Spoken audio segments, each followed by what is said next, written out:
Selamat pagi semuanya. Berjumpa kembali dengan saya Cucun Rohidi.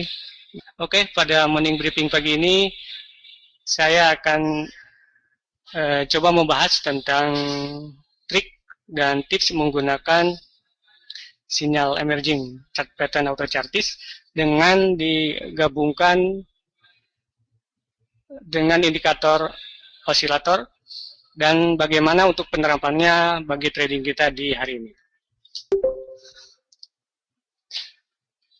Oke, sekedar mengingatkan, nanti pukul 1 dini hari akan ada momen besar yang ditunggu-tunggu oleh semua pelaku pasar, yakni tentang rencana kenaikan suku bunga The Fed,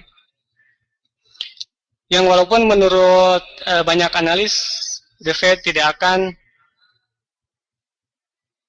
menaikkan suku bunganya untuk minggu ini, tapi dimungkinkan sekali akan ada pernyataan tentang kepastian kapan The Fed akan menaikkan suku bunga. Oke, terlepas dari itu masih ada sekitar 16 jam mungkinnya sampai ke waktu yang ditunggu.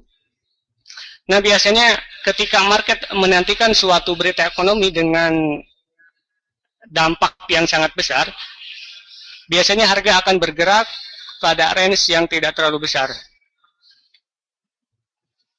Nah, dengan range yang tak terlalu besar ini, kita pun masih tetap bisa mendapatkan peluang dengan memanfaatkan salah satu fitur yang ada dalam auto chartis, yakni pengenalan pola emerging chart pattern.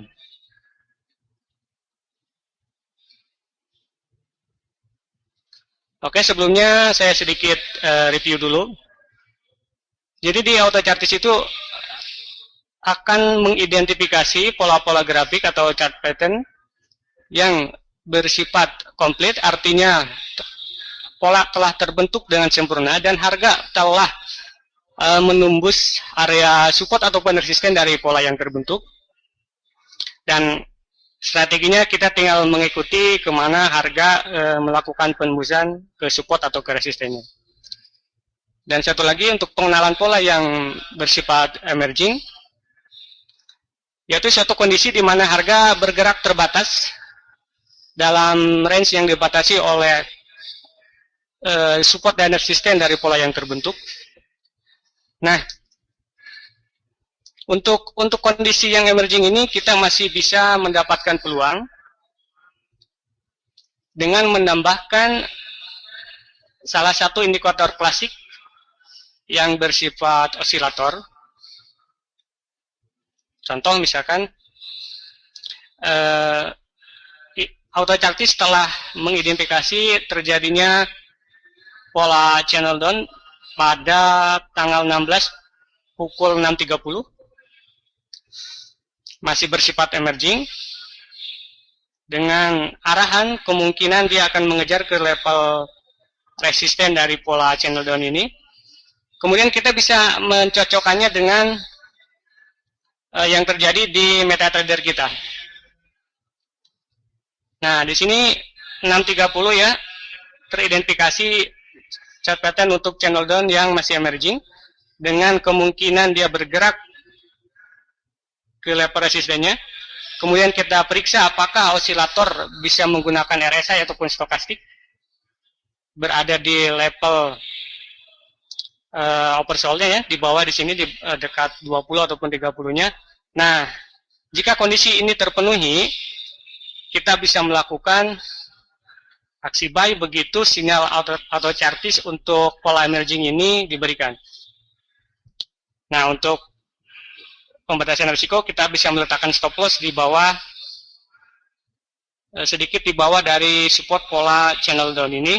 Untuk targetnya kita bisa meletakkannya di garis resisten pola channel down ini. Dan sebaliknya, misalkan untuk peluang short sell, ini sinyal yang ditampilkan oleh auto chartis. Dan kita konfirmasi di MetaTrader kita dengan osilator, dengan RSI ataupun stokastik. Nampak bahwa RSI dan stokastik ini berada di area jenuh beli dan sudah menembus meninggalkan area jenuh belinya tersebut ya. Jadi begitu sinyal diberikan dan terkonfirmasi oleh indikator osilator ini, kita bisa melakukan aksi sell dengan pembatasan risiko sedikit di atas dari level resisten pola yang terbentuk. Dan target kita bisa setting di level support dari pola yang terbentuk. Sampai di sini mungkin ada yang mau ditanyakan dulu Pak Dwi? Ada, mungkin ada record history untuk transaksinya Pak? Nah, untuk kali ini belum bisa saya tampilkan ya. Mungkin di pertemuan berikutnya saya tampilkan. Kalau selanjutnya kalau kita ke penerapan untuk hari ini.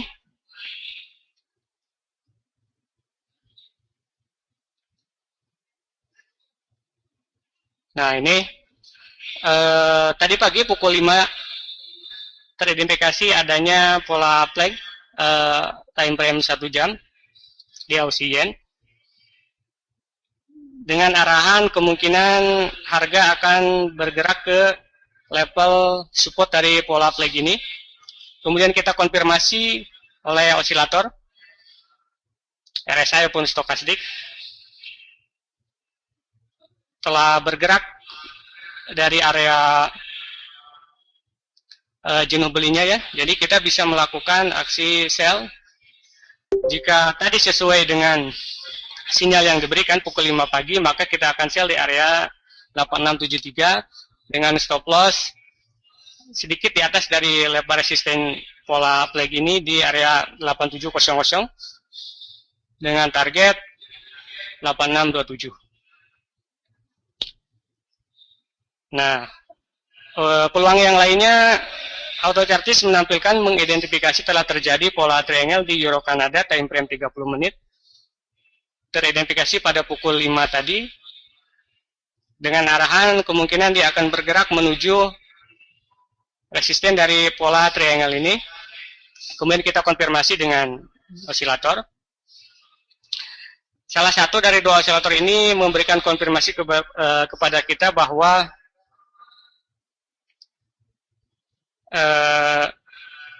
osilator telah meninggalkan area jenuh jualnya dan harga dimungkinkan akan bergerak ke atas. Jadi begitu sinyal diberikan pukul 5 tadi, kita bisa melakukan aksi buy di 1.4870 dengan stop loss 1.4850 dan target di level resisten dari pola triangle ini 1.4919. Dan sekarang sudah harga di area 4880-an ya. Oke. Walaupun beberapa aplikasi untuk transaksi hari ini sudah terlewat beberapa candle, untuk peluang berikutnya strategi ini bisa diterapkan dengan kemunculan pola-pola yang masih bersifat emerging yang ditampilkan oleh AutoChartis.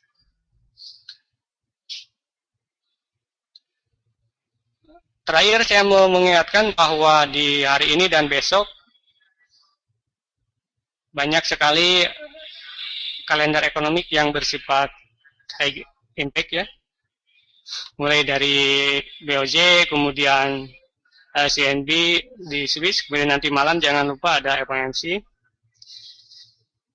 Oke, mungkin itu saja yang bisa saya sampaikan Pak Dwi. Ada yang mau ditambahkan? Terima kasih Pak Cucun, morning briefingnya.